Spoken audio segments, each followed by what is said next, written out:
My brothers and sisters, sometimes we forget that Salah is not just movements of the body, it is a sacred conversation with Allah. But what happens when your wudu is broken in the middle of prayer? Can you continue or must you stop? Today we'll explore the wisdom behind this important rule in Islam, why purity is the foundation of prayer, what to do if you're unsure, and how Allah's mercy makes our religion simple, not difficult. Stay with me until the end and you will understand how even this small matter teaches us powerful lessons about focus, sincerity, trust in Allah. In Islam, prayer, Salah, is the most important act of worship after the testimony of faith. It is the believer's direct link with Allah, a daily reminder of submission and a way of purifying the heart. But before one can stand before Allah in Salah, there is a condition that cannot be overlooked: purity. The Prophet taught us that without purity, prayer is not accepted, no matter how sincere the intention may be. The Messenger of Allah said, Allah does not accept prayer without purification.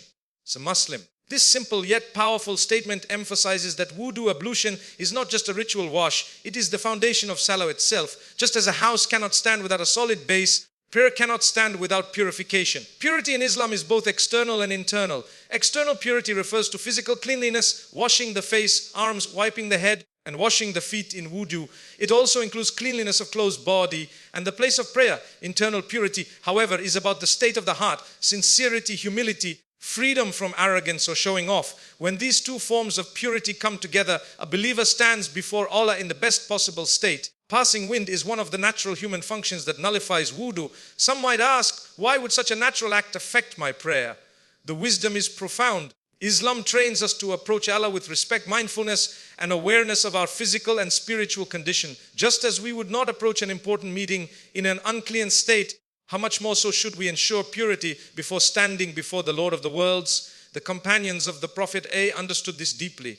For them, renewing wudu was not a burden, but a chance to refresh their connection with Allah. In fact, the Prophet gave glad tidings to those who perfect their wudu. He said, whoever performs wudu and does it well, all his sins will depart from his body, even from under his nails. Muslim, this means that every act of purification washes away sins and prepares the believer for Salah with a clean body and soul. Think of wudu as a spiritual reset. Before prayer, you pause, wash away distractions, and remind yourself that you are about to converse with Allah. Shifts your mindset from worldly concerns to divine connection. Without this step, prayer risks becoming an empty set of movements rather than a sincere act of devotion. Thus, purity is not a small detail in Islam, it is the foundation. Without it, prayer collapses. With it, prayer becomes meaningful, powerful, and transformative. When we understand that Allah does not need our prayer, but we need Him, we realize why He set these conditions to elevate us, to discipline us, and to ensure that when we stand before Him, we do so with the dignity and respect He deserves. In Islam, Salah is the highest form of worship and the believer's most direct communication with Allah. It is an act of humility, discipline, and love. However, Allah has also placed conditions to ensure that this act of worship is performed in the best and purest state. One of the most important rules concerns passing wind during prayer. Even though it is a natural bodily function, it has a direct impact on the validity of Salah. The Prophet Muhammad said very clearly, Allah does not accept the prayer of anyone who breaks wudu until he performs ablution. It's a Bukhari Muslim. This means that if a person passes wind during Salah, their wudu is nullified, and as a result, their prayer is no longer valid. The prayer must be stopped, wudu must be renewed, and then Salah must be performed again. Why is this the rule? Some might think it unnecessary, but the wisdom lies in the importance of standing before Allah in a state of complete purity. Passing wind, though natural, nullifies the state of wudu because it is considered a release of impurity from the body. In this way, Islam teaches us mindfulness, not just of our words and actions, but even of our physical state. It is a reminder that Salah is not a casual act, but one of great honor and dignity. The Prophet also guided the believers with ease and compassion regarding this matter. He said, if one of you feels something in his stomach and he is unsure whether something has come out or not, let him not leave the prayer until he hears a sound or smells an odor. It's Muslim. This shows the balance of the Sharia. Islam does not demand paranoia or constant doubt. It teaches certainty. Only when one is sure that wudu is broken should the prayer be stopped. Someone passes wind in the middle of Salah. The ruling is straightforward. The prayer becomes invalid. The person should quietly leave, perform wudu again, and repeat the prayer. There is no shame in this. It is a sign of obedience to Allah's command. Even if it happens multiple times, each repetition is an act of devotion that brings reward. Because Allah looks at sincerity and effort, not just completion. It is also important to note that this rule applies to all prayers, whether obligatory like Fajr, Dhuhr, Asr, Maghrib, and Isha, or voluntary like Sunnah and Nafil. Purity is the foundation of every salah. Without it, even the most heartfelt prayer cannot be accepted.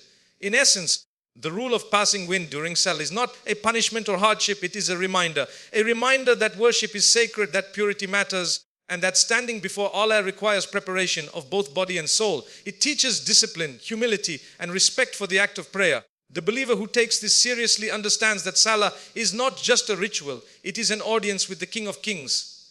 And no audience with Allah should ever be taken lightly. One of the most common issues people face during Salah is the uncertainty of whether their wudu has been broken or not. A person may feel some movement in the stomach or a slight sound and begin to wonder if they should stop their prayer. This situation creates doubt, and if not guided properly, it can lead to excessive worry, frustration, or even abandoning Salah altogether. Islam, however, is a religion of clarity and ease, and the Prophet Muhammad gave us clear guidance on this matter. The Prophet said, "If one of you feels something in his stomach and he is unsure whether something has come out or not, let him not leave the prayer until he hears a sound or smells an odor." It's Muslim. This hadith provides the foundation for the ruling doubt does not break wudu, certainty does. This principle, known in Islamic jurisprudence as al-yakin la yazul bish, shak, a certainty is not removed by doubt, is extremely important. It means that if you are certain you had wudu, a mere suspicion or uncertainty does not nullify it. For example, if you feel a movement in your stomach, but you neither hear a sound nor smell anything, you should continue your salah with confidence. The wisdom behind this rule is profound. If Islam allowed doubt to break wudu, people would spend their lives trapped in anxiety, constantly repeating wudu and salah, never feeling at peace. But Allah is merciful. He wants His servants to worship Him with tranquility and focus, not with fear and obsession. The religion sets boundaries that protect believers from falling into unnecessary hardship. This guidance also prevents Shaytan from whispering doubts into the hearts of believers. Shaytan often tries to distract a person in prayer by making them second guess themselves. Did I pass wind? Did my wudu break? Should I stop praying? If a person falls into this trap, their prayer loses its concentration and serenity. By setting the rule that certainty is required, Islam gives the believer a shield against such whispers. For example, imagine you are praying Isha and suddenly feel a small movement in your stomach. You wonder for a second if something came out. If you are not sure, Islam tells you to ignore the doubt and keep praying. Unless there is a clear sign, either a sound you hear or an odor you smell, your wudu remains valid. This keeps the prayer flowing and protects your mind from unnecessary disturbance. At the same time, if you are absolutely certain that wind has been passed, then honesty with Allah requires you to stop, renew your wudu, and repeat the prayer. This balance between certainty and doubt preserves both the sanctity of prayer and the ease of worship. In short, if you are unsure, do not break your prayer. Islam is built on certainty, not doubt. The Prophet made it simple. Unless you are sure with your senses, by hearing or smelling, you remain in a state of purity. This ruling reflects the mercy and wisdom of Allah, ensuring that Salah remains an act of peace and closeness to Him rather than a source of stress or confusion. The rulings of Islam are not just about rituals and outward acts. They carry deep spiritual wisdom that nurtures the heart, protects the mind, and connects the believer to Allah. The rule regarding passing wind during prayer and the emphasis on certainty over doubt may seem simple, but it reflects the profound mercy, balance, and spiritual depth of the religion. First, this rule teaches us that purity and humility before Allah are essential foundations of worship. Prayer is a direct meeting with Allah, as the Prophet described it. The closest a servant is to his Lord is while he is in prostration. Muslim. Coming into this sacred state with physical and spiritual cleanliness shows respect for the one we are standing before. Requiring wudu when one is certain of impurity emphasizes the dignity of Salah. Yet, at the same time, Allah does not burden us with suspicion or mere imagination. He values clarity, not confusion. Second, it highlights the principle that Islam is a religion of ease, not hardship. Allah says in the Qur'an, Allah does not intend to make difficulty for you, but He intends to purify you and complete His favor upon you that you may be grateful. Say Quran 5 and 6. By making certainty the basis of rulings, Islam protects us from falling into constant anxiety. Without this principle, a believer could end up breaking their salah every time a doubt crossed their mind. Instead, Allah's law preserves both our worship and our peace of mind. reflects divine compassion, guidelines that cleanse without overwhelming. Third, the rule carries a spiritual reminder about focus and sincerity in worship. Shaytan seeks to distract the believer, especially in Salah, because prayer is the heart of our connection to Allah.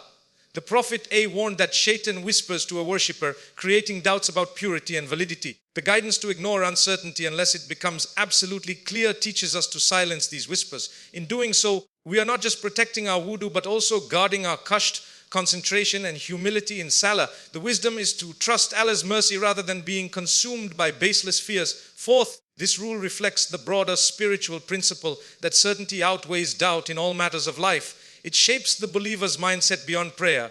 Just as we don't let doubts cancel our wudu, we also learn not to let fears and suspicions dominate our faith or relationships. Islam trains us to act on what is clear and true, not what is uncertain. This nurtures a heart that is firm, calm, and confident in Allah's guidance. Finally, there is a hidden mercy in the fact that when wudu is broken, we must renew it.